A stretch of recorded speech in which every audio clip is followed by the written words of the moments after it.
किसी शख्स का मेरे पास में फ़ोन आया और मेरी मुलाकात हुई उनसे, घर गया, उनके बैठ कर के बात की। बहुत परेशान थे, कहने लगे मैं आपसे बैठ कर के बात करना चाहता हूँ। हालांकि वक्त इतना नहीं हो पाता है, आना जाना कहीं हो, लेकिन अब वो बहुत ज़्यादा इसरार उन्होंने किया और चूंकि करीबी थे तो मैं चला गया कि परेशान हाल है। तो जब उन्होंने मुझे बातें बताई तो उससे इस बात का अंदाज़ा हुआ। उन्होंने बताया कि मेरी वालदा इस गलत रविश को इख्तियार कर चुकी। मेरे वालिद को मैं खूब समझाता हूँ कि आप वालदा से कहें, मेरे वालिद कुछ नहीं कहते। और बहन भाइयों का ही मामला, मतलब अम्मी के सामने किसी की नहीं चल रही घर के अंदर, और हम इतना थक चुके हैं, हमें इतना बुरा लगता है, इतना बुरा लगता है कि अब क्या बताएं आप सब।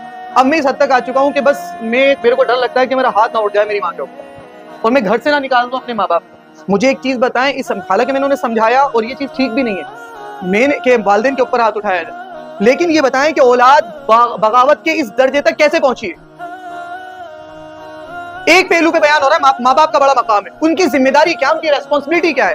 आप मेंटली अपनी औलाद को टॉर्चर कर रहे हैं, आप कोई ऐसी रविश और ऐसा रास्ता इख्तियार कर रहे हैं, ऐसा कारनामा अंजाम दे रहे हैं माँ होने के बाद या बाप होने के बाद जिसका इम्पैक्ट बच्चों की लाइफ के ऊपर पड़ रहा है। तो जाहिर सी बात है बच्चे मुतासिर होंगे। बच्चों के लिए माँ बाप की इज्जत बड़ी चीज होती है।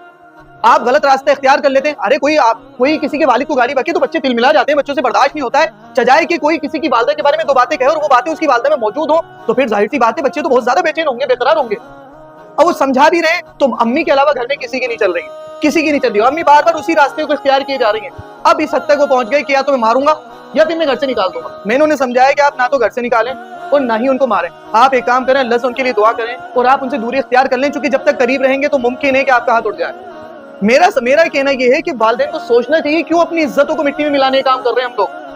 मैं ये नहीं कह रहा हूं कि औलादों को भड़का रहा हूं, या इस तरह के मामला मार्केट में मौजूद हैं। मुझे आप बताएं अब मैं कैसे बोलूं यार, शर्म हया की बातें बहुत सारी। एतराज करने वाले सवाल करें मेरे से कि मैं किस टॉपिक के ऊपर बातें कर रहा हूं।